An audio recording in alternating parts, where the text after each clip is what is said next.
Amen. Alors, Sarah tout à l'heure nous a fait tenir les mains les uns les autres. Ça veut dire que nous nous sommes déjà salués. On se saluera peut-être vers la fin du culte. Mais simplement, je voudrais vous inviter à prendre vos Bibles et nous allons revenir sur le texte de 2 Rois, chapitre 19. 2 Rois, chapitre 19. Et nous lirons du verset 1er jusqu'au verset 7e. 2 Rois, deuxième livre de Rois. Si vous pouvez aider votre voisin ou votre voisine qui a un peu de difficulté à trouver le deuxième livre de Rois, chapitre 19. Je ne sais pas si on vous l'a projeté. Ah, merci. S'il vous plaît, équipe, quand vous avez projeté, faites-moi un petit signe comme ça. Voilà, merci beaucoup. Lorsque le roi Ézéchias eut entendu cela, il déchira ses vêtements, se couvrit d'un sac et alla dans la maison de l'Éternel. Il envoya Éliakim, chef de la maison du roi, Shebna, le secrétaire, et les plus anciens des sacrificateurs, couverts de sacs vers Isaïe, le prophète fils d'Amos. Et il lui dit, ainsi parle Ézéchias, ce jour est un jour d'angoisse, de châtiment et d'opprobre, car les enfants sont près de sortir du sein maternel et il n'y a point de force pour l'enfantement. Peut-être l'Éternel ton Dieu a-t-il entendu toutes les paroles des Rabshakeh que les rois d'Assyrie, son maître, a envoyé pour insulter au Dieu vivant. Et peut-être l'Éternel ton Dieu exercera-t-il ses châtiments à cause des paroles qu'il a entendues. Fais donc monter une prière pour le reste qui subsiste encore. Les serviteurs du roi Ézéchias allèrent donc auprès d'Ésaïe, et Ésaïe leur dit, voici ce que vous direz à votre maître. Ainsi parle l'Éternel. Ne t'effraie point des paroles que tu as entendues et par lesquelles m'ont outragé les serviteurs du roi d'Assyrie. Je vais mettre en lui un esprit tel que, sur une nouvelle qu'il recevra, il retournera dans son pays et je le ferai tomber par l'épée dans son pays. Amen. Amen. Tout à l'heure, je vous donnerai le thème de ce message. Contrairement à l'habitude, je vous donnerai les thèmes vers la fin. Amen. Amen. Mais c'est un texte que nous connaissons. Revenons brièvement au contexte de cette histoire. Nous l'avons dit et redit. Le roi d'Assyrie, Sankérib, menace d'envahir le faible reste de Juda. La plupart des villes de Juda sont déjà tombées entre ses mains. Jérusalem tient encore. Le reste faible est encore debout. Mais il veut l'envahir. Il veut contraindre Ézéchias, le roi, de revenir sur la décision qu'il avait prise de ne plus payer le tribut que lui, son Kérib, lui avait imposé, parce que ces tribus, cet impôt, était devenu trop pesant, trop lourd. Il envoie des émissaires vers le roi de Juda, c'est-à-dire vers Ézéchias. Alléluia. Amen. Pour les menacer, pour les intimider, pour les décourager, pour leur demander de ne pas se battre, de capituler tout simplement. C'est là que nous entendons, au verset 1er, on dit lorsqu'Ézéchias eut entendu cela. Qu'est-ce qu'il avait entendu? Il avait entendu les paroles des menaces du roi Sankérib, du roi d'Assyrie. La Bible nous dit que Sankérib avait une armée très puissante, face à laquelle l'armée des Judas ne faisait pas le poids. L'armée des Judas ne pouvait pas tenir devant l'armée d'Assyrie. Sankérib le savait. Il est donc venu les menacer. avec l'idée de les envahir. La situation était grave pour Ézéchias. La situation était désespérée. C'est pourquoi au verset 3e, lorsque le roi Ézéchias envoie des gens pour parler à Isaïe, il leur dit, allez dire à l'homme de Dieu, allez lui dire que ce jour est un jour d'angoisse. Nous tremblons devant l'ennemi. C'est un jour de châtiment. Ils vont venir nous punir. C'est un jour d'opprobre. Ils vont encore nous humilier. Allez dire à Isaïe, l'homme de Dieu, que c'est un jour terrible, un jour difficile. Alléluia. Les enfants sont sur le point de sortir du sein maternel, mais il n'y a pas d'effort. Allez lui dire que c'est un jour grave. Il n'y a point de force pour l'enfantement. Mes frères et sœurs, nous l'avons dit, Judas et Ézéchias avaient besoin de force pour la victoire face à leurs ennemis. Mais ils n'en avaient pas. Ils avaient besoin de force. Alléluia. Vous savez, mes frères et sœurs, comme nous l'avons dit, nous aussi, nous avons besoin de force pour l'enfantement de nos enfants. Dis Amen. Nous avons besoin de force pour l'enfantement de nos victoires. Il arrive des moments, l'ennemi nous accule de tous côtés. Nous sommes pressés de toutes parts. Et nous sommes faibles. Nous avons alors besoin de force. Alléluia. Pour que nos bénédictions viennent à l'existence. Nous avons besoin de force pour que notre héritage soit enfanté. Nous avons besoin de force pour enfanter notre envol. Nous avons besoin de force. Alléluia. Pour que nos promesses, les promesses que nous avons reçues, accouchent de leur accomplissement. Parce que la plupart du temps, vous savez, quand nous avons reçu des promesses de la part de Dieu, nous disons, ça va, ça accomplit, qu'on le veuille ou pas.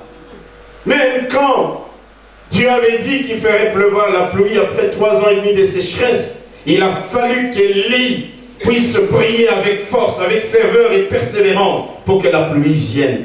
Même quand Daniel a vu que le temps où Dieu devait accomplir les promesses qu'il leur avait données étaient arrivées, il lui a fallu entrer dans un jeûne. Nous avons besoin de force aussi pour que les promesses que nous avons reçues puissent accoucher de leur accomplissement. Nous avons besoin de force pour que nos projets enfantent du concret. Nous avons besoin de force pour que nos rêves, pour que nos attentes, pour que nos espoirs accouchent de leur réalité. Et ça ne sera pas comme par hasard. Nous avons besoin de force. Alléluia. Pour briser la résistance que nous oppose l'ennemi. Nous avons besoin de force pour percer les lignes des fronts de l'armée ennemie et être là où Dieu veut que nous soyons. Nous avons besoin de force. Nous avons besoin de force pour renverser les forteresses, pour renverser les murailles, les obstacles et les barrières qui nous empêchent de prendre possession de ce qui nous revient. Nous avons besoin de force, alléluia, pour neutraliser les enchantements, les imprécations, les incantations qui sont dirigées contre nos personnes, nos enfants, nos familles. Nous avons besoin de force pour ouvrir les portes dans lesquelles nous sommes enfermés, pour briser les chaînes et les liens qui entravent notre marche vers la victoire et vers la bénédiction. Nous avons besoin de force. Je ne sais pas s'il y a des gens qui ne réalisent pas ces choses-là. Nous sommes environnés d'une armée puissante comme celle des Sanchérives, les esprits mauvais qui ne sont là que pour nuire, que pour détruire. Ils nous opposent une résistance terrible. Si nous pouvions le voir, nous serions comme Ézéchias en train de dire, c'est un jour d'angoisse. Mais plût à Dieu que nous ne voyons pas cela parce que nous marchons par la foi. Mais nous devons comprendre que nous avons besoin de force. Et il ne s'agit pas de la force physique. Il s'agit de la force spirituelle. Il s'agit de la puissance qui va nous permettre de briser ces liens, qui va nous permettre de briser ces chaînes, qui va nous permettre de faire s'écrouler toutes les forteresses que l'ennemi dresse au-devant de nous pour que nos bénédictions viennent à l'existence. Nous avons besoin de force pour l'enfantement de tout ce dont nous avons besoin. C'est pourquoi ta vie spirituelle ne doit pas être une vie à la légère, ne doit pas être juste quelque chose, une vie que tu mènes au gré des temps, des situations, des circonstances, parce que tu te sens bien, parce qu'aujourd'hui il fait bien, tu viens à l'église, tu cherches la face de Dieu. Non, le diable ne dort pas. Si tu te réveilles un matin et que tu constates que ton téléphone ne marche pas aujourd'hui, la plupart des gens, la première chose, il va tout oublier, c'est essayer d'abord de se connecter. Vrai ou faux? On ne peut plus se passer des téléphones portables. On dirait que ça devient notre respiration. Lorsque la connexion sur Internet est brisée, on va avoir les décodeurs, les modems, juste parce qu'il faut rester connecté. Frères et sœurs, si nous pouvions avoir la même envie d'être connectés à Dieu, si nous pouvions avoir la même soif d'être connectés à Dieu, parce que nous avons besoin de force, et cette force, ça ne viendra pas parce que tu manges un steak, parce que tu manges la bonne chikwang de ton pays natal. Et pas là quelqu'un? Le dimanche passé, nous avons vu ce que nous pouvons avoir, ce que nous pouvons faire pour avoir la force. Ce qu'Ésaïe avait fait. La première chose, il a dit à ses envoyés, allez voir Ésaïe et dites-lui, faites donc monter une prière. Frères et sœurs, la prière. Dites la prière. La prière. Quand nous prions, alléluia, quand nous recourons à la prière fervente et persévérante, nous nous connectons à Dieu lui-même. Quelqu'un n'a pas dit un mot avec. Quand nous nous connectons, quand nous prions, quand nous sommes en train de prier, nous nous connectons à Dieu, la source de tout pouvoir, de toute puissance, de toute autorité et de toute force. Dites Amen. Amen. Tu ne le réalises pas, mais laisse-moi te le dire. Peut-être que ça va réveiller ton envie de prier. Au moment où tu es en train de prier, ça peut paraître banal. La réalité, c'est que tu es connecté à Dieu. Et quand on est connecté à Dieu, même le faible devient fort. Même l'insignifiant devient puissant. Même le plus petit devient vainqueur. David était insignifiant devant Goliath. Mais Goliath ne comprenait pas à qui ce petit enfant était connecté. C'est pourquoi quand il le regardait, il pouvait dire, aujourd'hui je vais donner ta chair en pâture aux oiseaux du ciel. Il regardait dans son armure et dans ses armements. Mais le petit enfant au beau visage, oh, il n'avait qu'une fronde entre ses mains. Mais ce n'était pas ça qui faisait sa force. Sa force venait du fait qu'il était connecté au Dieu Tout-Puissant. Même le faible devient fort. Même l'insignifiant devient vainqueur. Oh, même quand Gédéon a dit, oh Dieu, comment pourrais-je combattre les Madianites? Je suis le plus petit de la plus petite tribu, de ma plus petite famille. Mais il oubliait que c'est Dieu qui l'envoyait. Il lui a dit, va avec la force que tu as, parce que c'est moi qui t'envoie. Quand tu es connecté à moi, même les Madianites les plus puissants que tu vois, ils ne tiendront pas devant toi. Alors quand nous prions, je veux dire à quelqu'un que tu comprennes cela dès l'instant où tu commences à prier, tu es connecté à Dieu. Même si l'armée qui est au-devant de toi est plus puissante que toi, tu es connecté à Jéhovah Sabaoth. Il ne commande pas qu'une division. Il est le chef des armées célestes. Des myriades et des myriades sont à son service. Et quand tu es connecté à lui, même faible que tu es, même si c'est un jour d'angoisse, même si c'est un jour d'opprobre, même si c'est un jour de châtiment, dès lors que tu commences à l'invoquer, tu es connecté à la source souveraine de force et de puissance. Il y a terriblement des choses qui vont se passer dans les camps de tes ennemis. Alors tu ne peux pas négliger la prière. Alléluia. Même le plus petit. Ne néglige pas la prière, mon frère. La Bible nous dit, quand Jésus fut baptisé, pendant qu'il priait, le ciel s'ouvrit. Pendant qu'il priait. Nous sommes là dans Luc au chapitre 3. Pendant qu'il priait, priait, le ciel s'ouvrit et le Saint-Esprit descendu sur lui sous une forme corporelle comme une colombe, et une voix fit entendre du ciel ces paroles: tu es mon fils bien-aimé, en toi j'ai mis toute mon affection. Je voudrais que quelqu'un comprenne ce que je vais dire ici. La Bible dit, après qu'il ait reçu le baptême, Jésus se mit à prier. Écoutez, sa prière, écoutez ce qui s'est passé. Quand Jésus a commencé à prier, la Bible nous dit le ciel s'ouvrit. Quand tu pries, le ciel peut s'ouvrir pour toi. Écoutez en plus. Écoutez en plus. Et quand le ciel s'ouvrit, la Bible nous dit le Saint-Esprit descendu sur lui. Et enfin, on a entendu la voix de Dieu le Père dire: celui-ci est mon fils bien-aimé, en qui j'ai mis toute mon affection. Par la prière de Jésus, il a emmené sur la même scène lui-même le Fils, le Saint-Esprit et le Père est venu. Quand tu es en train de prier, Dieu le Père, Dieu le Fils, Dieu le Saint-Esprit peuvent venir à ton secours, peuvent se retrouver sur le même. Alors, est-ce que quelqu'un comprend ce que je dis? Comment tu peux négliger la prière? Dans Actes chapitre 4, la Bible nous dit, quand ils eurent prié, les lieux où ils étaient assemblés tremblants, ils furent tous remplis du Saint-Esprit et ils annonçaient la parole de Dieu avec assurance. Quand ils eurent prié, les lieux où ils étaient réunis tremblants. La prière peut emmener un tremblement de terre. Je ne sais pas quelle est la magnitude de ce tremblement de terre, mais les lieux où tu es en train de prier peuvent trembler. Parfois ici nous prions, nous ne voyons pas avec les yeux de l'esprit comment les choses bougent, parce qu'il y a un tremblement à partir du moment où quelqu'un prie. C'est pourquoi Ézéchias, alléluia, même faible, même démuni, il ne reste plus que le faible reste de Judas. Il a dit, faites donc monter une prière, parce que je connais ce Dieu-là. Connecté à lui, le ciel peut s'ouvrir. Connecté à lui, un tremblement de terre peut avoir lieu. Connecté à lui, le Père, le Fils et le Saint-Esprit peuvent nous venir au secours.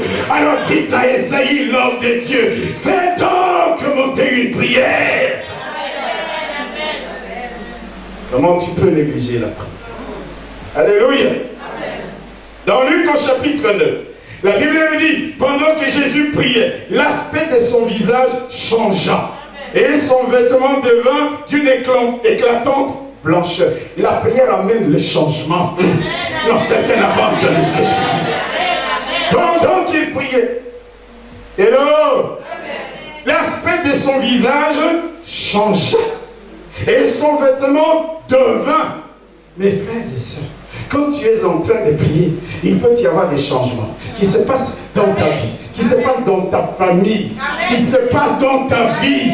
Il y a un processus en devenir. Tu ne peux pas négliger la prière, Mamiko. Pourquoi? Je voudrais que tu comprennes ça. Alléluia. C'est pourquoi Ézéchias a dit, fais donc monter une prière, fais monter une prière. Nous voulons être connectés. La force pour l'enfantement, nous ne l'avons pas, mais il y a quelqu'un qui l'en a, et il nous faut être connectés à lui. Alors, Esaïe, homme de Dieu, fais monter une prière vers ton Dieu. Nous voulons être connectés à lui pour qu'il y ait un tremblement, pour qu'il y ait un changement, pour qu'il y ait un devenir, pour qu'il y ait quelque chose qui se passe. Et là, vers le milieu de la nuit, nous sommes dans Acte 16. Paul et Silas priaient et chantaient les louanges de Dieu. Ils faisaient quoi? Ils priaient et ils chantaient les louanges de Dieu. Écoutez, la prière, c'est que ça va amener. Et la Bible nous dit tout d'un coup, il y eut quoi? Un grand tremblement de terre. Les fondements furent ébranlés, les portes s'ouvrirent, les liens furent rompus. Mes frères et sœurs, même si tu n'aimes pas la prière, quand tu lis des choses comme ça, la première source pour avoir la force de l'enfantement, c'est d'être un homme, une femme de prière. C'est de ne pas négliger la prière. Quand tu commences à prier, je peux te dire, dans le monde des ténèbres, il peut y avoir un grand tremblement. Et là, dans le monde visible aussi, la Bible nous dit que les fondements de la prison furent ébranlés. Les portes se sont ouvertes. Et quoi? Les liens et les chaînes de tous les prisonniers. Aïe, aïe, aïe, aïe, aïe, aïe. Je voudrais dire à quelqu'un, ta prière peut avoir des impacts positifs, même dans la vie des gens que tu ne connais pas. Quelqu'un n'a pas entendu ce que j'ai dit? Paul et Silas ne connaissaient pas tous les prisonniers. Ils ne savaient pas pourquoi ils avaient été arrêtés. Ils ne savaient rien. Mais là où ils étaient, à cause de leur prière et de leur louange, est-ce que quelqu'un entend ça? Même des gens qui ne les connaissaient pas et qu'eux ne connaissaient pas. Même des gens qui n'avaient rien à voir avec eux. Ils ont vu les effets de la prière et de la louange de Paul et Silas. Tout d'un coup, ils ont vu les portes de leur prison s'ouvrir. Les chaînes se détachaient. Ils ne comprenaient pas ce qui se passait. Le problème, la réalité, c'est qu'il y avait deux personnes qui étaient connectées à la source ultime, qui a envoyé sa puissance. Est-ce que je parle à quelqu'un? Et contre cette puissance, ni les fondements des portes des prisons, ni les chaînes, ni les liens, ni les géoliers, personne ne pouvait résister. Les portes se sont ouvertes, les chaînes sont tombées, les liens se sont ouverts. Et je m'imagine combien de prisonniers ont pris la fuite cette nuit-là. La puissance de la prière. Frères et sœurs, le temps que tu passes à regarder n'importe quoi à la télévision, est-ce que tu ne peux pas commencer à les diminuer pour affecter ces temps à la prière? Parce qu'il y a des choses qui vont se passer. Est-ce que je parle à quelqu'un? Il y a des choses qui vont se passer. C'est pourquoi Ézéchias a dit, même si nous sommes faibles, même si nous sommes faibles, allez dire à Isaïe, l'homme de Dieu, qu'il fasse monter une prière. C'est Dieu-là. C'est Dieu-là. Connecté à lui. La deuxième source qui nous donne la force de l'enfantement, nous l'avons dit le dimanche passé. J'espère que quelqu'un est en train de me suivre. Alléluia. C'est quoi? Ah, merci beaucoup. C'est le Saint-Esprit. C'est long qu'il est écrit, n'est-ce pas? Alléluia. L'Esprit nous aide dans notre faiblesse. Car nous ne savons pas ce qu'il convient de demander dans nos prières. Mais l'Esprit lui-même intercède par des soupirs inexprimables. Nous sommes faits. Mais lorsque le Saint-Esprit vient sur nous, vient en nous, lorsque sa puissance nous anime, nous équipe, vient en nous. Mais pourquoi la Bible dit, ce n'est ni par la puissance, ce n'est ni par la force humaine, mais c'est par mon esprit. La deuxième source, mes bien-aimés frères et sœurs, qui nous permet d'être forts pour l'enfantement de nos bénédictions, c'est la puissance du Saint-Esprit. Je ne vais pas revenir sur la prédication des dimanches passés, je fais juste un rappel. C'est pour cette raison que la Bible nous exhorte à ne pas faire trois choses en rapport avec le Saint-Esprit. 1. Ne vous enivrez pas de vin. Il dit c'était la débauche. La débauche du vin ne marche pas avec la plénitude du Saint-Esprit. Non, je n'entends plus de bons amis. Ah, c'est votre problème. Comme je l'ai dit le dimanche passé, moi, ce n'est pas les problèmes, ce n'est pas les fêtes qui m'intéressent. C'est la parole de Dieu. Vous auriez aimé que je vous prêche ça en dehors des jours des fêtes? Si tu veux boire, tu n'as qu'à boire. Si tu veux te saouler, tu n'as qu'à te saouler. Mais je te dis ce que la Bible dit. Et alors, comment tu peux te priver de la grande source de connexion qui te donne d'être fort, d'avoir la force pour l'enfantement, simplement parce que tu dois te saouler? Dans la vie, il faut parfois faire des choix. C'est pourquoi la Bible dit, ne vous enivrez pas de vin. C'est de la débauche. Ça ne marche pas. La deuxième chose, la Bible nous dit de ne pas attrister leur Saint-Esprit. Et la troisième chose, c'est de ne pas nous opposer au Saint-Esprit. Pour avoir la force de l'enfantement, être des hommes et des femmes de prière. Est-ce que quelqu'un a compris comment la prière fait les choses? Amen. Non, vous n'avez rien compris. Je veux un bon amen. Parce que tu es convaincu, tu sais, tu ne dis pas amen parce que c'est un slogan, comme autant tu es un père, comment on disait, Ria, et tu dis ya. Non, Là, on disait Ria, on dit Ya, comme ça. On ne comprenait même pas. Vous vous rappelez, n'est-ce pas? Amen. Non, il y a des gens qui sont très jeunes qui ne savent pas ça. Nous qui sommes nés à cette époque, on disait Ya, on disait Ya. Sans comprendre même ce que c'était les et les Ya, on comprenait rien, mais on le faisait quand même. Je ne te demande pas de dire Amen de la même manière. Je te demande de dire Amen parce que tu as saisi la parole. Alléluia. Voilà. Amen.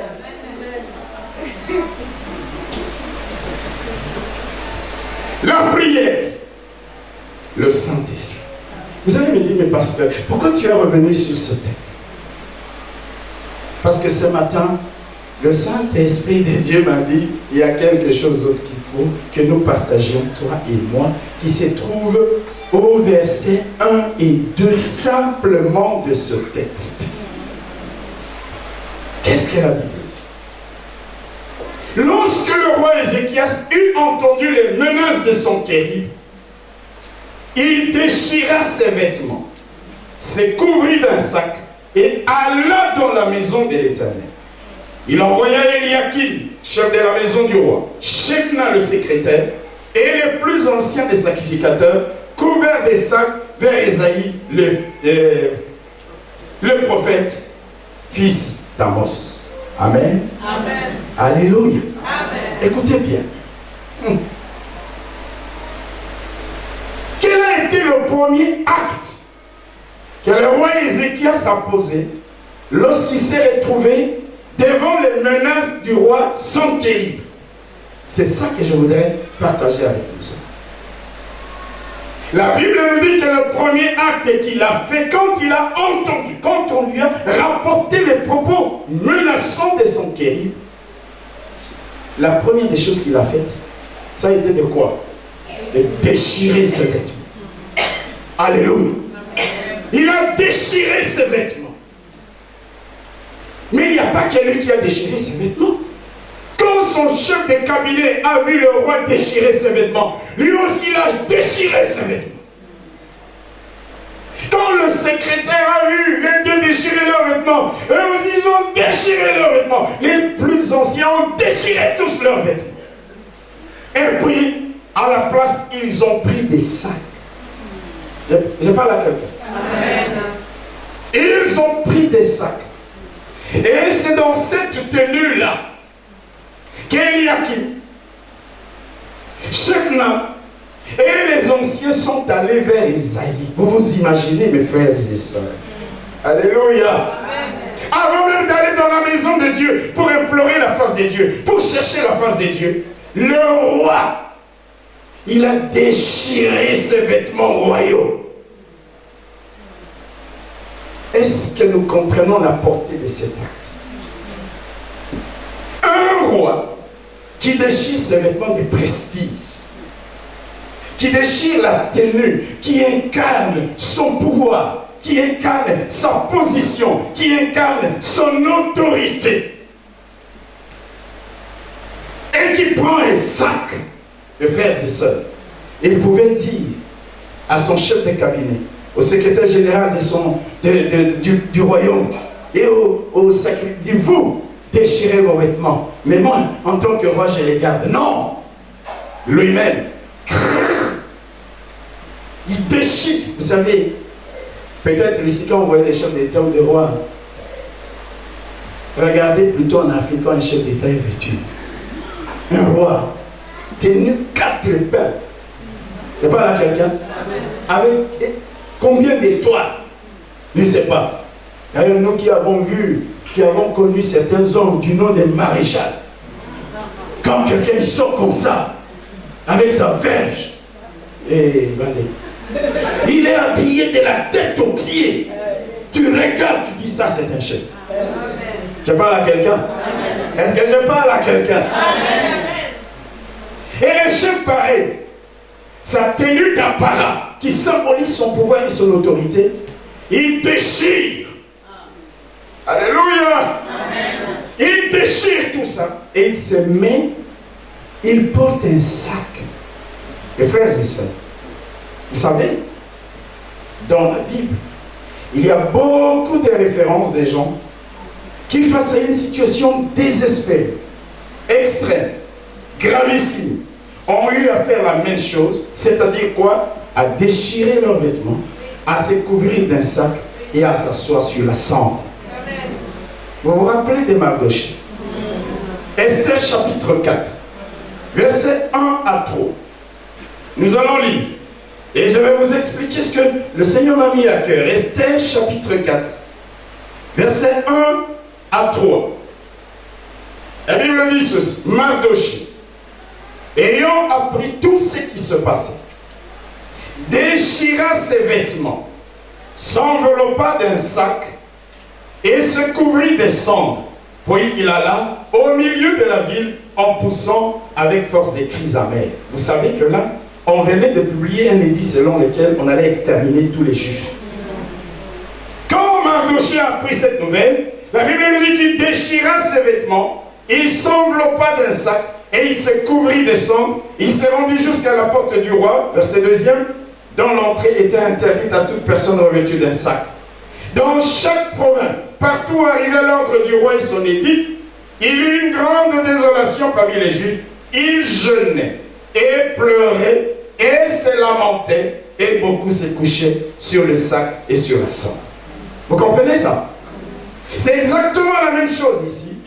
Lorsqu'Ézéchias reçoit la nouvelle, regardez Daniel, chapitre 9, verset 3. Rapidement. Daniel, chapitre 9, verset 3. C'est Daniel qui parle. Il dit, je tournais ma face vers le Seigneur Dieu, afin de recourir à la prière et aux supplications, en jeûnant et en prenant le sac et la cendre. Je vous explique. Prendre, déchirer ses vêtements, prendre le sac, se couvrir de cendre, agir de cette manière-là, était le signe traditionnel du deuil. Alléluia. C'était le signe de quelqu'un qui sent sa faiblesse, qui sent sa misère. Vous me suivez? La première signification, c'est ça. Le signe traditionnel du deuil de quelqu'un qui sent sa faiblesse, qui sait qu'il ne peut rien. De quelqu'un qui a besoin de soutien, qui pleure, qui a besoin de consolation. De quelqu'un qui est dans une misère totale. Mais c'était aussi, deuxième étape, un acte d'humilité. Commis qui dit un acte de quoi? D'humilité et de disposition à la repentance. Quand les gens prenaient le sac et la cendre, ils s'asseyaient là-bas, ils se couvraient. C'était pour dire à Dieu, nous nous abaissons devant toi et nous sommes disposés à nous repentir s'il y a des choses mauvaises que nous avons faites. Vous me suivez? Amen. Regardez avec moi Jonas, chapitre 3, verset 4. Jonas, vous connaissez l'histoire de Jonas, n'est-ce pas? Dieu voulait détruire Ninive, la grande capitale de l'Irak à l'époque. C'est l'Irak, hein, ici Babylone. Hein? Vous savez ça, n'est-ce pas? La grande capitale. Dieu voulait détruire Ninive. Aujourd'hui, on dit Kaboul, c'est comme vous voulez. Bon. Et Dieu envoie Jonas. Jusque-là. Vous connaissez bien l'histoire, je n'ai pas vraiment à entrer. Mais regardez ce que Jonas dit. Ce que la Bible dit à partir du verset 3. La Bible dit, et Jonas se leva et alla à Ninive, selon la parole de l'Éternel. Or, Ninive était une très grande ville de 3 jours de marche. Jonas fit d'abord dans la ville une journée de marche. Il criait, il disait, encore 40 jours et Ninive est détruite. Les gens de Ninive crurent à Dieu. C'est-à-dire, ils crurent à la parole que le prophète Jonas était en train de leur annoncer. Quand ils ont cru à cette parole, qu'est-ce qu'ils ont fait? Ils publièrent un jeûne. Ils se revêtirent des sacs. Depuis le plus grand jusqu'au plus petit. Quelqu'un m'entend? Depuis le plus grand jusqu'au plus petit. Verset 6e. La chose parvint au roi de Ninive. Il se leva de son trône, mes frères et sœurs, ôta son manteau, se couvrit lui aussi d'un sac et s'assit sur la sonde. Et il fit faire dans Ninive cette publication par ordre du roi et de ses grands, que les hommes et les bêtes, les bœufs et les brebis n'écoutent de rien, n'épaissent point et ne boivent point d'eau. Que les hommes et les bêtes soient couverts de sacs, qu'ils crient à Dieu avec force et qu'ils reviennent tous de leur mauvaise voie et des actes de violence dont leurs mains sont coupables. Qui sait si Dieu ne reviendra pas et ne se repentira pas et s'il ne renoncera pas à son ardente colère en sorte que nous ne périssions point. Vous me suivez? Récapitulons. Quand on prenait, on déchirait ses vêtements, qu'on prenait des sacs, qu'on s'asseyait sur la sonde, alléluia, c'était le signe de la misère et du deuil. C'était aussi un acte d'humilité. Alléluia. Amen. Donc suivez-moi bien. Alléluia. Amen. Et ces gens avaient compris que c'était le moyen par excellence de s'approcher de Dieu afin d'obtenir sa grâce, sa faveur, son secours ou sa miséricorde. Si bien que même les rois, il s'est dit, dans une telle situation, il n'y a plus que Dieu pour nous secourir. Être dans ces beaux costumes, dans ces beaux tailleurs, ça ne me sert à rien. Je dois m'approcher avec humilité devant les seuls qui sont capables de me secourir. Je veux m'humilier, je veux m'abaisser. Je vais jeûner, crier vers lui. Je vais invoquer son nom. Je vais me repentir devant lui. Parce que si je le fais, je suis certain que ce Dieu-là m'entendra. Amen.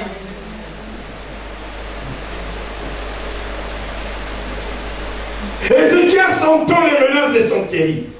Il est dans ses vêtements royaux, mes frères et sœurs, tenus impeccables. Et il sait, oh mon Dieu, qu'il n'y a que Dieu pour le tirer de la situation dans laquelle lui et son royaume se trouvaient. Il ne veut pas s'approcher de Dieu dans la prière avec cette tenue royale. Alors il déchire ses vêtements pour prendre le sang. Il dit, je ne suis rien face au roi de rois. Alléluia. Face à ces dieux, il sait que il ne peut que s'abaisser. Il ne peut que s'incliner s'il veut être élevé. Amen. Même un roi païen a dit, même les animaux ne doivent pas boire. Mettez des sacs sur eux, en signe d'humilité. Nous tous, depuis le chef du gouvernement, du royaume, nous allons tous nous humilier devant Dieu. Nous approcher de lui. Nous repentir de nos mauvaises voies. Peut-être c'est Dieu là envoyant cela.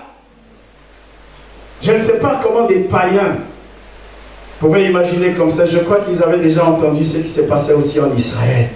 Que ces gens-là, quand les choses étaient désespérées, ils se déchiraient leurs vêtements, ils se couvraient des sacs, ils s'asseyaient sur la sonde, ils cherchaient leur Dieu. Alors ce roi dit, nous allons faire la même chose. Peut-être que ce Dieu se détournera-t-il de tout ce qu'il a prévu de nous faire. Nous allons nous mettre dans cette situation. Alléluia. Écoutez-moi bien, mes frères et sœurs. Ces choses-là, Ézéchias les a faites avant même d'aller dans la maison de Dieu. Avant même d'aller prier. Prier, c'est une excellente chose. Jeûner, c'est une excellente chose. Jeûner et prier, c'est une excellente chose. Quelqu'un m'entend? Mais ma question est la suivante. Dans quelle tenue nous nous présentons devant Dieu? Amen. Quand nous avons jeûné, nous avons prié, quand nous venons prier, quand nous venons chercher la face de Dieu, dans quelle tenue? Avec la tenue royale, où nous sommes sur un piédestal élevé, ou avec le sac, où nous sommes en position d'humilité? C'est ça ma question. Est-ce que quelqu'un me suit? Amen. Dans quelle tenue nous venons dans la maison de Dieu? Nous venons devant la présence de Dieu quand les choses sont difficiles. Oui, nous recourons au jeûne. Oui, nous recourons à la prière. C'est une excellente chose. Mais dans quelle tenue? Si vous êtes d'accord avec moi, je crois que la plupart du temps, nous nous présentons dans la tenue royale. Alléluia. Cette tenue représente en quelque sorte notre orgueil, notre suffisance, notre arrogance, notre vanité, notre ego, nos prétentions. Ce que je veux nous dire, c'est ceci, mes frères et sœurs. Nous venons souvent dans la maison de Dieu pour chercher son secours. Nous venons souvent dans la maison de Dieu après avoir en train de jeûner pour chercher son intervention, alors que nous vivons dans l'orgueil. Quelqu'un me suit? L'orgueil. Et je vais faire l'anatomie de l'orgueilleux ce matin. Vous savez, certaines choses, nous n'allons pas les obtenir quand nous venons devant Dieu avec nos prétentions. Je suis le meilleur. Quand je prie, les gens disent non. Quand j'officie, mais vous sentez. Quand je prêche, mais mon Dieu, les gens viennent me dire, mais pasteur, c'était terrible. Mes frères et sœurs, c'est ça la tenue royale.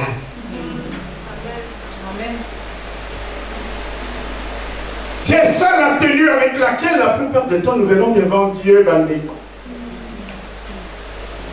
Nous n'avons pas encore compris ce que nous devons faire avant même d'aller nous présenter devant le roi des rois. La Bible dit au ciel, ils ont jeté des couronnes devant lui pour dire, non, ces couronnes, même si nous les avons reçues, nous ne sommes pas dignes de les avoir. Nous les jetons devant toi, nous te les rendons, parce que c'est toi qui es digne de gloire, de louange, d'honneur. Nous ne sommes rien, Seigneur. Ça ne vaut même pas la peine que je garde la coupe que j'ai reçue, la couronne que j'ai reçue. Je la jette devant toi, je la remets à toi.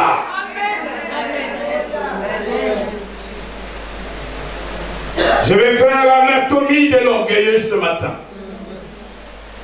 Parce qu'il faut que nous comprenions dans quelle tenue Dieu veut que nous nous présentions devant lui pour être entendus, pour être exaucés, pour qu'il nous donne la force pour l'enfantement de tout ce dont nous avons besoin. Quelqu'un n'a pas dit un mot amen? Quelqu'un n'a pas dit un mot amen? Hello! Nous venons dans la maison de Dieu alors que nous vivons dans l'orgueil. N'est-ce pas? Amen. Et quand on est dans l'orgueil, l'orgueil nous empêche de nous repentir. Et là, l'orgueil nous empêche de nous repentir, de nous détourner de nos mauvaises voies. Ésaïe 55 dit, cherchez l'Éternel pendant qu'il se trouve. Invoquez-le tandis qu'il est prêt. Que le méchant abandonne sa mauvaise voie. Et l'homme d'iniquité se pensait qu'il retourne à l'Éternel, qui aura pitié de lui, à notre Dieu, qui ne se lasse pas de pardonner. Il dit qu'il abandonne ses mauvaises voies. C'est ça se repentir. C'est ça se détourner du mal. Nous venons dans la maison de Dieu. Oh Éternel, c'est l'année de l'envol. Tout ça c'est bien. Nous jeûnons, nous crions. Mais dans quelle tenue? Les rois de Ninive a dit non.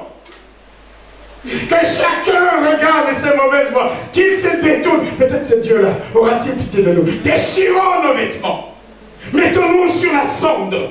Prenons des sacs sur nous. Qu'il voit que nous sommes dans les deuils. Qu'il voit que nous sommes faibles. Qu'il voit que nous sommes disposés à nous repentir. Peut-être qu'il aura pitié de nous pour que notre belle ville ne soit pas détruite dans ces peu de jours qui nous restent encore.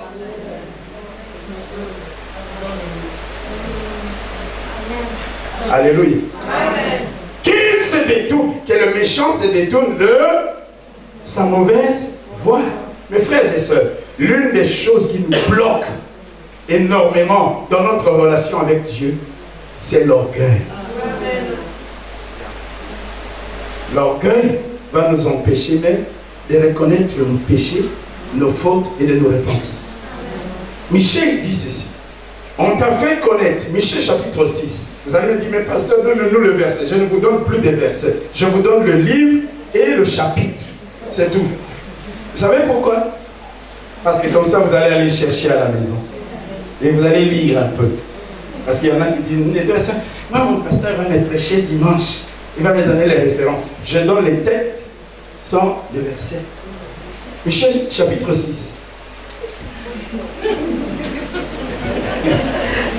Dites merci pasteur. Mais vous allez voir, vous allez commencer à lire. Je ne vous donne plus les versets. Je vous donne le livre, je vous donne le chapitre, mais je ne donne pas le verset. Michel 6 dit ceci. On t'a fait connaître, ô homme, ce qui est bien. Ah, il ne faut pas trahir. Il ne faut pas donner. On te fait connaître, ô homme, ce qui est bien. Et ce que l'Éternel demande de toi, c'est que tu pratiques la justice, que tu aimes la miséricorde et que tu marches humblement avec ton Dieu. Que tu marches comment? Humblement avec ton Dieu. Alléluia. Pourquoi l'humilité? Pourquoi marcher humblement avec Dieu? Parce que la Bible nous dit dans les livres de Jacques, Dieu résiste aux orgueilleux, mais il fait grâce aux humbles. Il résiste aux orgueilleux. Alléluia. Dans d'autres versions, on dit Dieu s'oppose aux orgueilleux, mais il traite les humbles avec bonté. Est-ce que vous comprenez ça? Ézéchias ou les rois de Ninive, ils savent que leur tenue là d'apparat, c'est le symbole de leur autorité. C'est le symbole de leur pouvoir. Mais devant les rois des rois, nous ne sommes rien.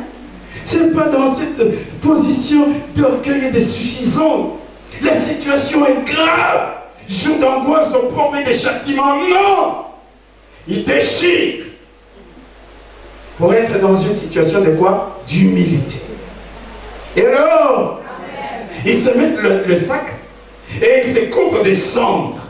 Mes frères et sœurs, marcher dans l'orgueil déclenche la résistance et l'opposition de Dieu à nos prières. Marcher dans l'orgueil déclenche l'opposition et la résistance de Dieu à nos louanges, à notre intercession ou même au service que nous faisons pour Dieu. L'orgueil. Alléluia. C'est une attitude qui déplaît à Dieu. Si je posais la question ici, quel est le premier péché qui a été commis? Certains vont dire toutes sortes de péchés. Le tout premier péché, ça a été le péché de l'orgueil. Alléluia. C'est l'orgueil qui a motivé la rébellion de Satan aussi. Et qui a poussé Dieu à les précipiter ici sur la terre, vous le savez. C'est l'orgueil. Regardez avec moi dans Isaïe. Là, je vais quand même vous donner quelques versets. J'aime quand vous dites merci parce que vous êtes poli. Isaïe, chapitre 14. Le livre du prophète Isaïe. Est-ce que quelqu'un, je vais parler de l'orgueil. Alléluia. Isaïe chapitre 14. À partir du verset 12e. Là, on parle de Satan. Écoutez ce que la Bible dit. Verset 12e. Te voilà tombé du ciel, astre brillant. Astre brillant, c'est le nom de Satan. Si vous ne le saviez pas. C'était l'ange de la lumière. N'est-ce pas? Il avait des beaux noms, Satan. Le chef d'équipe de la louange au ciel, c'était lui. Les grands musiciens. Et pourquoi on l'appelle astre brillant? Te voilà tombé du ciel, astre brillant, fils de l'aurore. Tu es abattu à terre, toi le vainqueur des nations. Tu disais en ton cœur, écoutez ce que Satan disait, je monterai au ciel, j'élèverai mon trône au-dessus des étoiles de Dieu. Je m'assiedrai sur la montagne de l'assemblée à l'extrémité du septentrion. Je monterai sur les sommets des nuages, des nuées. Je serai semblable au Très-Haut. Mais tu as été précipité dans les séjours des morts, dans les profondeurs de la fosse. Quand Satan était là au ciel, conduisant l'équipe de louange, fils de l'aurore, frères et sœurs, il y a des musiciens sur cette terre. Ils disent je suis le meilleur. Il y en a qui a été un meilleur des meilleurs. L'astre brillant. Quand il conduisait la louange au ciel, c'était formidable. Et petit à petit, l'orgueil est monté dans son cœur. Jusqu'à dire, je serai semblable au Très-Haut. Résultat, Dieu l'a précipité. Parce que celui qui veut s'élever sera abaissé.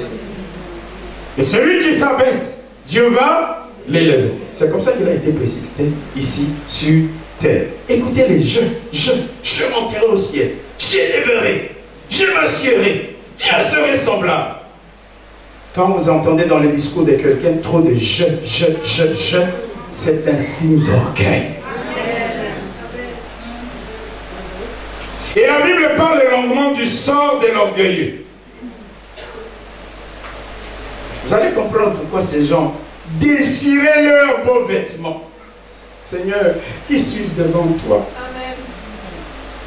Qui suis-je devant toi? J'ai peut-être un royaume, j'ai peut-être une armée, j'ai tout ce qu'il me faut, mais devant toi, je veux m'humilier. Si je dois me repentir, je vais le faire. Parce que je sais qu'il n'y a que toi qui sois capable de me secourir dans cette situation.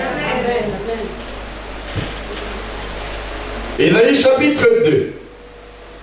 Écoutez ce que Dieu dit à propos de l'orgueil. Ésaïe chapitre 2. Et je vais avancer. À partir du verset 11. Je vais faire juste une lecture rapide. La Bible dit ceci. L'homme au regard hautain sera abaissé. L'homme au regard hautain. Il n'y a pas que l'homme. Quand on dit l'homme ici, il y a aussi la femme. D'ailleurs, si vous regardez bien, nous les hommes, nous n'avons pas toujours des regards hautains. Il y en a, oui, mais une femme. Il y a des femmes, quand elles te regardent comme ça, elles te regardent comme ça. Ah, elle n'a pas parlé. Mes frères et sœurs.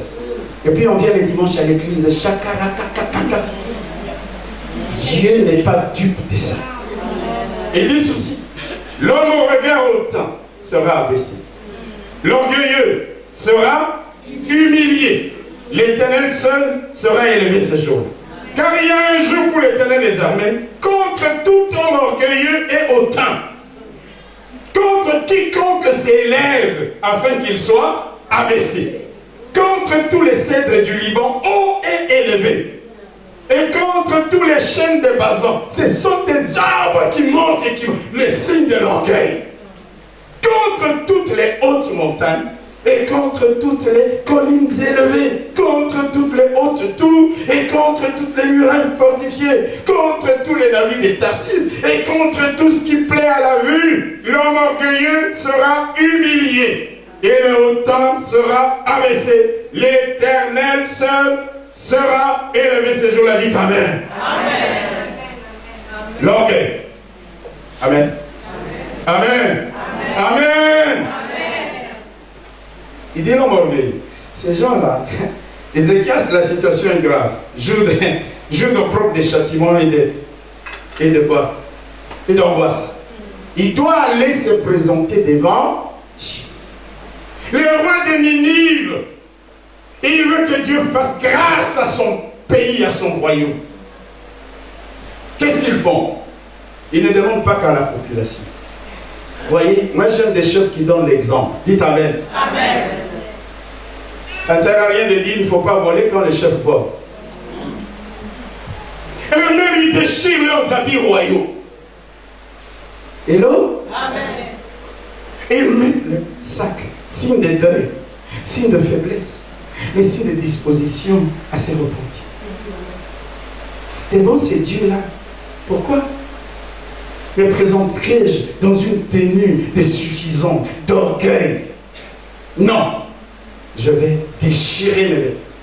Je vais mettre un sac. Et je vais me tourner vers lui pour chercher sa face. Alléluia. L'humilité, parce qu'il savait que celui qui veut s'élever sera abaissé. Mais celui qui s'abaisse, Dieu va l'élever. L'orgueilleux. En fait, qu'est-ce que c'est qu'un orgueilleux? Voici l'anatomie de l'orgueilleux. Vous savez ce que ça veut dire l'anatomie? À l'école secondaire, on a appris l'anatomie. Hein? On prenait un crapaud, on le mettait sur une table au laboratoire, on les disséquait, et puis on voyait où est le foie, où est ça. C'est ça qu'on appelle l'anatomie. C'est-à-dire vous décortiquez. Qu'est-ce que c'est que l'orgueilleux? Il faudrait d'abord vous dire que l'orgueilleux, ce n'est pas celui qui a de l'assurance en son Dieu. Hello? Ce n'est pas quelqu'un qui a de l'assurance en Dieu, qui le dit, qui le déclare et qui le confesse. Ne confondez pas. Quand quelqu'un vous dit « Je suis un gagnant parce que Dieu me déclare vainqueur », ce n'est pas de l'orgueil. Ça, c'est de l'assurance. Comme ça que dans certains milieux, quand vous avez de l'assurance dans votre Dieu, on va vous traiter d'orgueilleux. Ils n'ont rien compris. J'ai dit souvent, il faut être dans une église qu'on peut appeler à l'université. Je ne parle pas de la nôtre seulement, il y en a plein. Non mais dites Amen. C'est la réalité. Vous avez peur, comment ça? Je n'ai pas dit qu'il n'y a quel âge, je n'ai pas dit ça. Il y en a plein dans la vie. Moi je ne peux pas aller dans un truc où on me tire vers le bas. Pourquoi? L'orgueil, ce n'est pas d'avoir de l'assurance en son Dieu. Ce n'est pas de déclarer ce que la Bible dit que je déclare. Si la Bible me déclare gagnant, vous voulez que je dise je suis impétent? Jamais. Je dirai toujours je suis né pour gagner. Ça peut vous plaire ou pas, mais ce n'est pas de l'orgueil, c'est de l'assurance et c'est ma confession que j'aligne sur la parole de Dieu. Alléluia. L'orgueilleux, ce n'est pas quelqu'un qui affirme ce dont il est capable de faire au travers de la force que Dieu lui communique. Non. Si je dis, je vais acheter un bâtiment à 1 million, quelqu'un va dire c'est de l'orgueil. Ce n'est pas de l'orgueil. Je ne le dis pas par moi-même, je dis par la grâce de Dieu, avec son soutien. Amen. Lorsque quelqu'un s'élève et témoigne des bienfaits que Dieu a accomplis dans sa vie, même s'il te dit qu'il a gagné 10 milliards, ce n'est pas de l'orgueil, il veut booster ta foi. Amen. Ça, c'est pas de l'orgueil. Et l'orgueil, c'est quoi? L'orgueil, c'est qui? C'est quelqu'un qui croit tout savoir. Amen. Je commence par là, l'anatomie. Il croit tout connaître et donc, il n'a rien à apprendre. Ni de son frère, ni de sa soeur, ni même de son pasteur. Il croit qu'il a atteint le sommet. Quand on prêche, il dit message quand même. Hello. Et parce qu'il n'a rien à apprendre de personne, l'orgueilleux rejette tout conseil, toute remarque, tout avis qui dévoile sa faiblesse. Hello. Quand tu commences à lui donner un avis, même s'il est fondé, mais au travers de cet avis, il se rend compte que lui ne connaît pas. Hello? Il est mal à l'aise. Il s'oppose à tout conseil qui dévoile sa méconnaissance ou son ignorance. L'orgueilleux se considère toujours meilleur et supérieur aux autres. Il regarde les autres avec mépris, avec dédain. Alléluia. Avec autant. S'il est évident que quelqu'un d'autre le dépasse, il va commencer à les critiquer. Parce qu'il ne peut pas supporter que quelqu'un d'autre le dépasse. Il va commencer à les jalouser. Il va commencer à les calomnier. Et même il peut aller à la concurrence. Il faut que je fasse plus que lui, même s'il n'a pas reçu ces dons-là.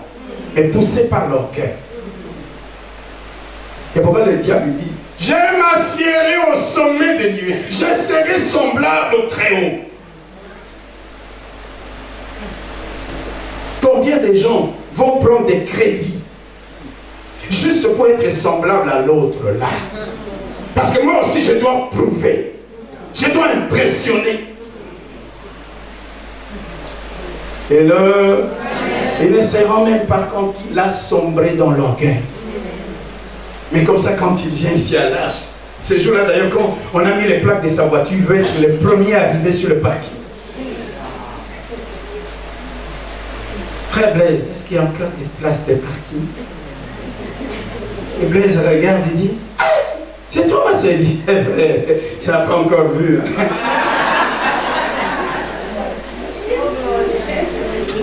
Je ne dis pas qu'avoir une belle voiture, c'est une mauvaise chose. Comprenez ce que je dis. Il ne faut pas mal interpréter ma pensée. Hello? Mais Dieu sait ce qu'il y a dans ton cœur. C'est la motivation de ton cœur. Alléluia. Tu regardes les autres avec dédain, avec mépris. Quand toi tu es venu dans cette tailleur, je ne sais pas, tu regardes les autres et tu fais. Tu ne parlais pas, mais tu regardes et tu fais. Avec mépris. Avec dédain.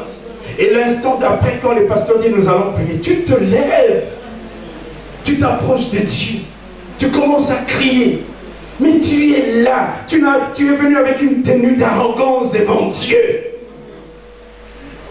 Et cette tenue, c'est pas celle-là. C'est ce qu'il y a dans ton cœur. C'est pourquoi Joël va dire, il ne s'agit pas pour vous de déchirer vos vêtements, mais de déchirer vos cœurs. Je reviendrai à ça.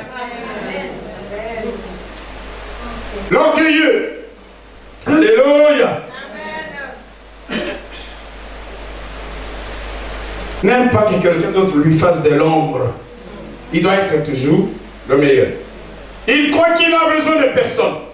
Il peut tout faire par lui-même. Il se suffit à lui-même. Il a tout.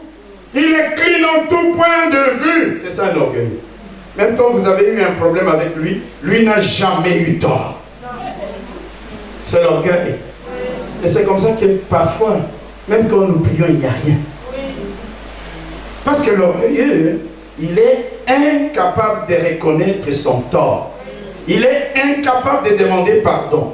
Il est incapable de réparer. Il est incapable de se repentir. Même quand il a fait, oh, tu peux lui dire, ma soeur, ce que tu as fait là n'est pas bien. Va demander pardon. Tu dis, l'obangaïté. En français, on va dire, moi, jamais. C'est ça l'obangaïté. Moi. Ah, et il te dit ça. Alors, ma mère qui est décédée va revenir à la vie. Qu'est-ce que ta pauvre mère qui a décidé à avoir avec le fait que tu déchires ton cœur? Parce que tu as besoin de force de la part de celui qui peut t'aider dans la situation où tu es en détresse pour avoir la victoire.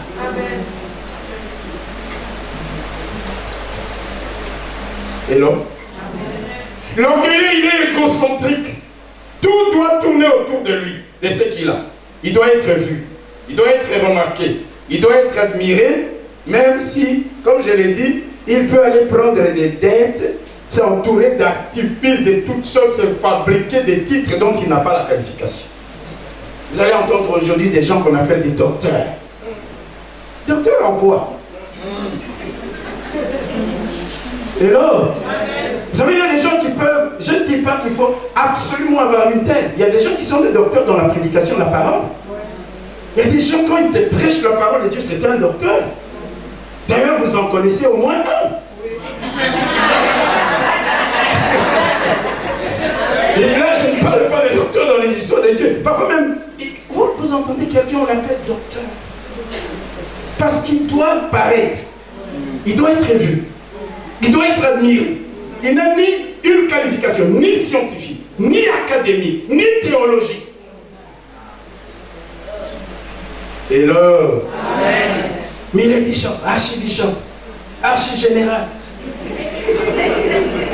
C'est l'orgueil, c'est la vanité. Et c'est comme ça que nous venons devant Dieu. Et là,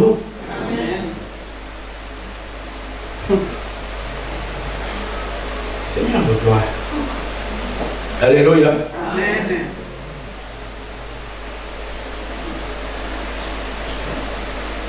J'ai déjà remarqué dans l'anatomie de l'orgueilleux qu'un orgueilleux quand quelqu'un le dépasse un peu, il croit que c'est quelqu'un aussi être orgueilleux.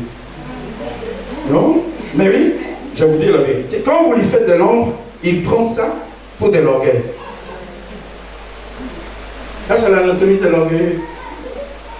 L'orgueil est tellement imbu de sa petite personne, rempli de sa petite personne, qu'il n'aime pas être contrarié. Il n'aime pas être critiqué, repris, froissé. Si tu le fais, il va réagir violemment. Écoutez, frères et sœurs, Jésus, on pouvait l'insulter, on pouvait le calomnier. Il était le meilleur de tous. Mais il se taisait. L'humilité. Donc il suffit qu'on te touche. Moi, ah, non. Est-ce qu'il connaît mes relations? Est-ce qu'il sait qui je suis?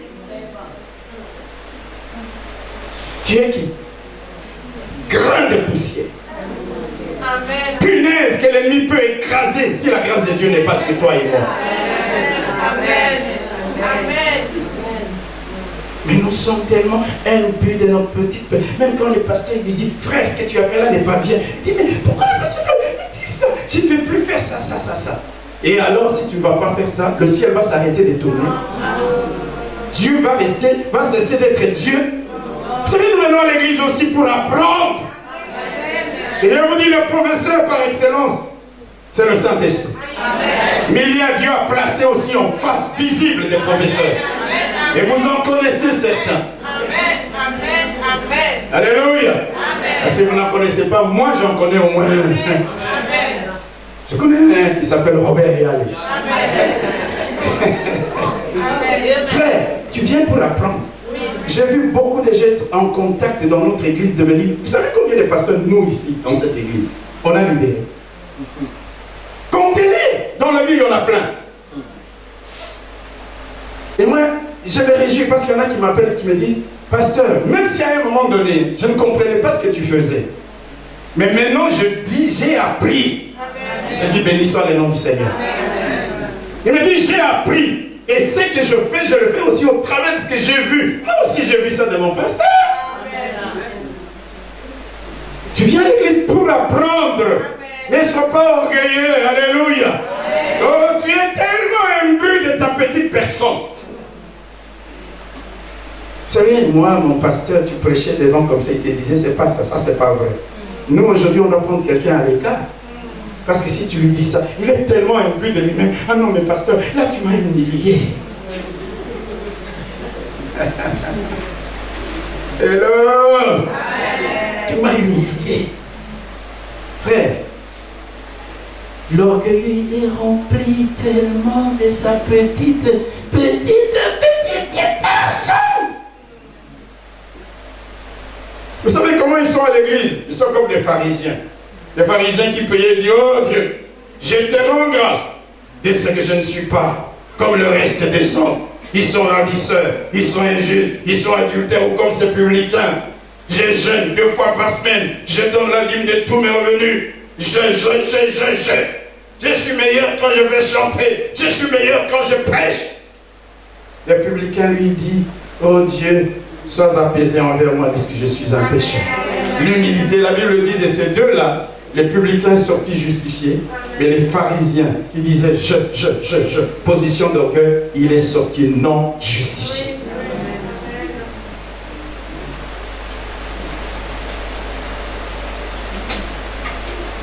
Est-ce que je parle à quelqu'un ce matin?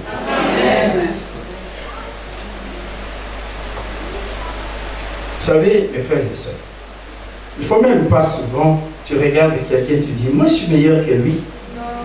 La Bible dit, dans Galates, chapitre 4, que chacun examine ses propres œuvres. Et alors, il aura sujet de se glorifier pour lui seul et non par rapport à autrui.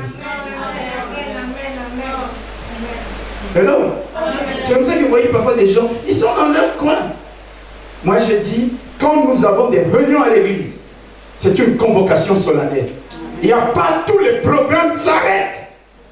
Non, vous n'avez pas dit amen. Amen. Il n'y a pas des gens qui sont plus spirituels que d'autres pour dire, nous on a un programme spécial. Amen. Parce qu'ils se croient plus spirituels parfois. Amen.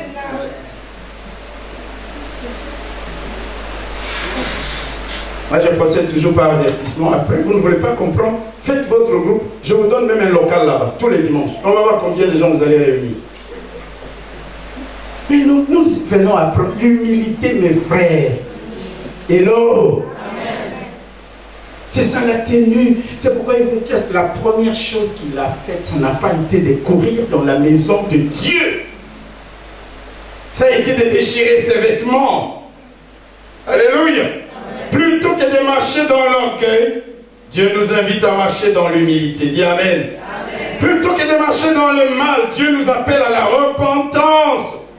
Ce n'est pas en ayant une tenue d'orgueil que nous pouvons nous approcher de Dieu pour avoir la force de l'enfantement. Non. Nous devons déchirer nos tenues d'apparat, revêtir le sac, la tenue d'humilité, nous approcher de Dieu. Et c'est alors que Dieu va se lever. C'est un mode de vie que de marcher jour après jour dans l'humilité. Alléluia. Amen. Vous savez que l'ennemi est devant là, comme le Sennacherib avec son armée. Les démons, les puissances des ténèbres sont devant nous, sont prêts à frapper, à détruire, à voler, à égorger. Et il nous faut nous approcher de Dieu pour avoir la force de leur résister et de les faire fuir. Alléluia. Et cela n'est possible que si nous sommes revêtus des entrailles d'humilité. Parce que la Bible dit, soumettez-vous à Dieu. Résistez au diable et il fuira loin de vous. C'est soumettre à Dieu, ça veut dire marcher dans l'humilité. L'humilité, c'est une tenue qui plaît à Dieu. Quand nous en sommes revêtus, alléluia, nous pouvons résister et faire fuir l'ennemi. J'avance. Ézéchias, revenons à notre tête. Il entend les menaces. La situation est grave. Alléluia. Vous savez, mes frères et sœurs, parfois quand tu regardes certaines choses que nous faisons, tu dis, il y a des moments où tu peux rire, tu vois quelqu'un là, le orgueil, tu te dis, yo nanan. C'est-à-dire, tu te dis, mais avec qui tu fais la concurrence? Et là, avec qui? Au lieu d'être simple, au lieu d'être humble, non, on est là. Des regards hautains, des regards de mépris. On est fermé au conseil, aux remarques. Parce qu'on a de l'orgueil. Moi, je ne peux pas changer. On m'a fait comme ça. Mais la Bible nous dit que nous sommes transformés de gloire en gloire. Amen. Quand nous plongeons nos regards dans la parole de Dieu, quand nous recevons la parole de Dieu, c'est pour que nous soyons transformés. Amen. Dieu n'a pas dit pour que vous deveniez meilleurs dans ce que vous avez toujours été. Non. Celui qui est humble, il reçoit les conseils. Amen. Il va vous dire merci. Oui. Alléluia. Amen. Et il va devenir meilleur que celui qui campe sur sa position parce qu'il croit tout connaître. C'est ça l'anatomie de l'orgueil. Et il y en a plein dans les églises. Ils sont meilleurs. Est-ce qu'il a encore besoin d'apprendre?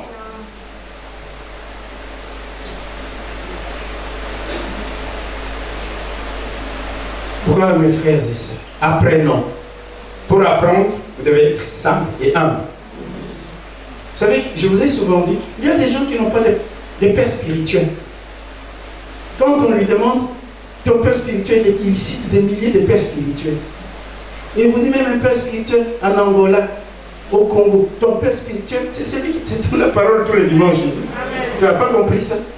C'est comme ça que tu vois quelqu'un. Moi, j'envoie ma dîme dans l'église où je suis né. Ah bon?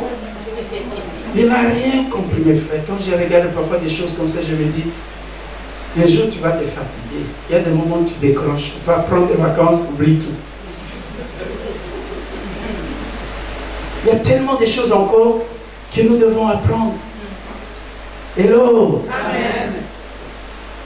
Mais parfois l'orgueil fait que nous ne voulons pas apprendre. Ézéchias reçoit la nouvelle. Oh mon Dieu, il doit aller maintenant dans la maison de Dieu. Il dit, Seigneur, il faut que tu vois. que c'est un simple enfant que je viens devant toi. C'est pas le chef du royaume qui vient devant toi. Mes vêtements royaux, ma tenue royale. Je prends le sac. Je suis dans les deuils. Je suis faible. Éternel mon Dieu, je suis disposé à me repentir. Mais j'ai compris une chose. Il n'y a que toi qui sois capable de me sortir de cette situation. Moi et le royaume sur lequel tu m'as établi. Alléluia. Amen. Il va au temps. Maintenant, il prend la lettre. Il la déploie devant Dieu. Dieu lit la lettre. Ézéchias se met à prier. Ésaïe se joint à la prière d'Ézéchias. La nuit même, la Bible dit Dieu envoya un ange. 185 000 Assyriens sont tués. Le roi entend cette mauvaise nouvelle, sonne terrible, il rentre dans son palais. Il entre dans la maison de son Dieu. Ses propres enfants viennent les massacrer. Ils s'enfuient en Afghanistan. À cause de quelqu'un qui avait compris que la démarche qui permettra à Dieu de venir à mon secours, c'est d'aller devant lui en situation d'humilité. Amen. Mes frères, enlevons un peu ce vêtement d'orgueil. L'orgueil qui fait que nous vivions parfois dans des dégâts inutiles. Il faut que l'autre voie. L'autre peut voir. Mais maintenant, Dieu ne te voit plus. Parce que quelqu'un t'a déjà vu. Alléluia. Et je termine. Et je vous donne le thème du message. Vous savez, aujourd'hui, Dieu ne te demande pas de déchirer ton costume là. Dieu ne te demande pas de déchirer ton tailleur. Dis Amen. Amen. Dieu ne te demande pas de déchirer ton zambala. Ta tenue traditionnelle. Il nous demande de déchirer nos cœurs pour en faire sortir tous les germes d'orgueil, tous les germes de rébellion que nous entretenons avec soin. Joël chapitre 2. Et je termine dans 5 minutes. Joël chapitre 2. Versets 12 à 13. Joël chapitre 2, versets 12 à 13.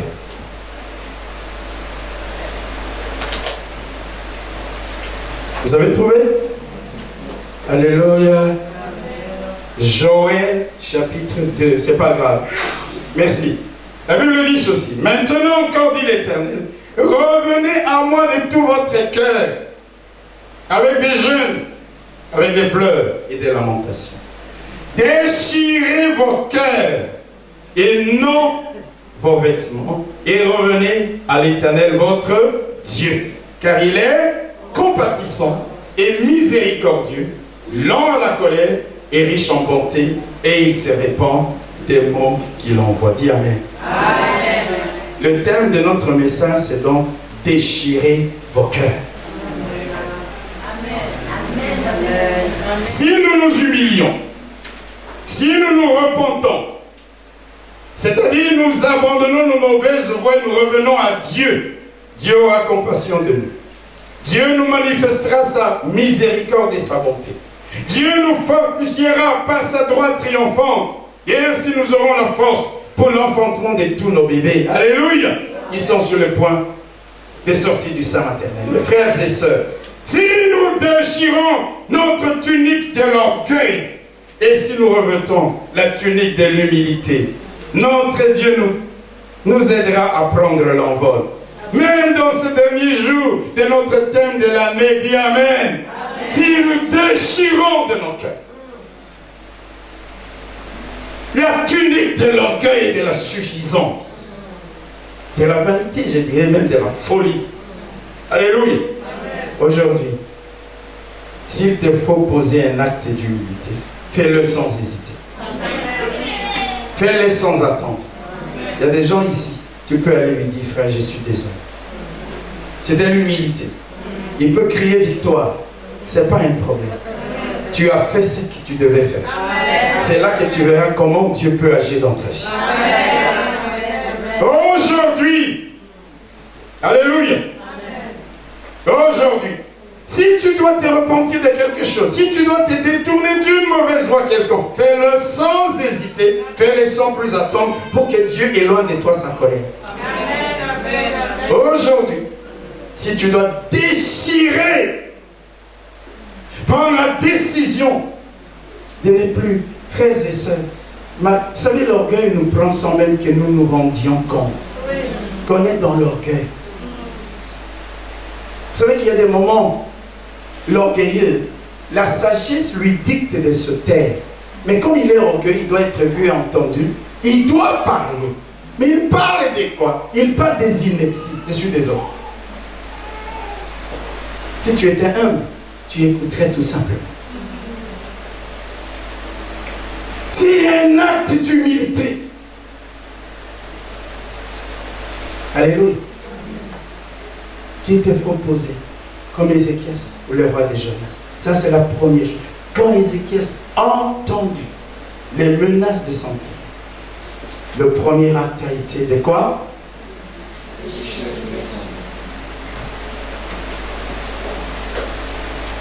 Le sac à cendre. Allez maintenant dans la maison de Dieu. Quelle humilité! Est-ce que toi, est-ce que moi, si nous étions des chefs d'État, et là, on va envoyer un pasteur, n'est-ce pas? On va envoyer quelqu'un.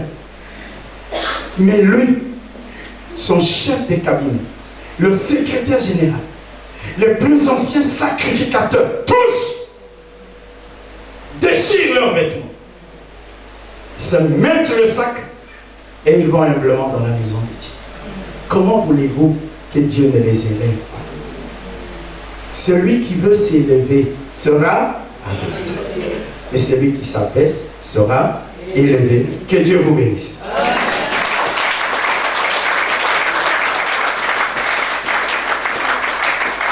Nous allons nous incliner dans la prière.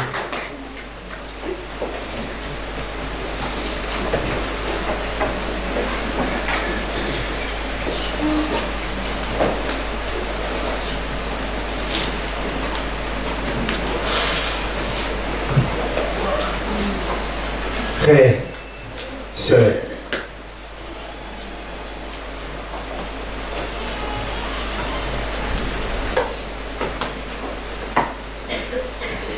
je voudrais faire quelques appels. Ne te lève pas juste pour te lever, mais parce que c'est le désir profond de ton cœur.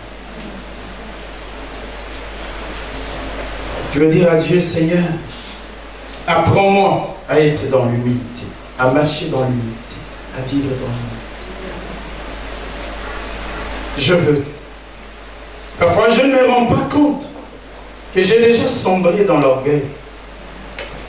Aide-moi toujours, quand je le réalise, à déchirer ma tunique d'orgueil pour revêtir le sac, la tunique de l'humilité. Y a-t-il des gens qui voudraient ce matin dire à Dieu, tu es le roi des rois, devant toi qui suis-je? Je viens devant toi, Seigneur. Humblement, je reconnais ton autorité, ta seigneurie. C'est toi qui dois m'enseigner, c'est toi qui dois me parler, c'est toi qui dois me former. Seigneur, brise en moi toute cette rébellion, cet orgueil qui m'anime jour après jour. Je veux tous les jours de ma vie, Seigneur, marcher humblement avec toi. Et s'il y a un acte d'humilité que j'ai à poser, par exemple, aller demander pardon ou réparer, je veux chaque fois le faire. Cela peut être auprès de ton mari, ça peut être auprès de ton épouse, lui dit, chérie, je suis désolé. Plutôt de camper sur ta position de chef. Ézéchias était un chef qui avait même un royaume.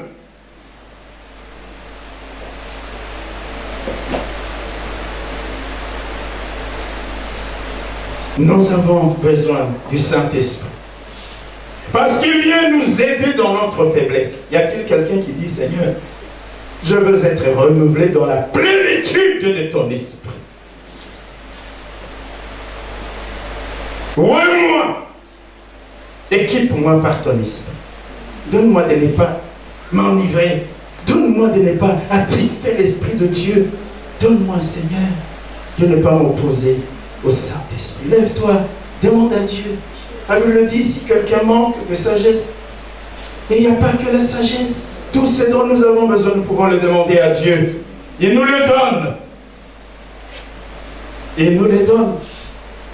Peut-être que ta vie de prière a régressé. Demande à Dieu, lève-toi pour dire, Seigneur, je veux de cette vie de prière qui ouvre le ciel. De cette vie qui fait que, oh non, les fondements des barrières, des forteresses tombent, les chaînes tombent, parce que Seigneur, je dois sortir de là, je dois être libre. Oh Dieu, donne-moi, quand je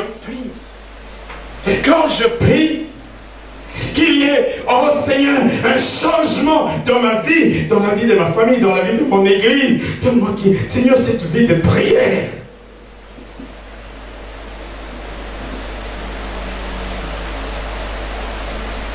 Alléluia. Alléluia. Donne-moi d'être comme Ézéchias. Qui suis-je devant toi, éternel mon Dieu? Je reconnais ma faiblesse. Et j'ai besoin de toi. Y a-t-il quelqu'un aussi qui est dans ce genre de situations désespérées, comme Ézéchias? Il vit dans l'angoisse. Il vit dans la peur. Il y a la perspective de la honte devant toi. Et tu sais qu'il n'y a que Dieu pour te tirer de là. Lève-toi aussi et dis-lui, Seigneur, Seigneur Dieu, ce que tu as fait pour Ézéchias, tu n'as pas changé. Je t'en supplie. Tire-moi de cette histoire. Tire-moi de cette situation. Sauve-moi de mes ennemis. Je n'ai pas la force. Mais toi, tu es l'auteur.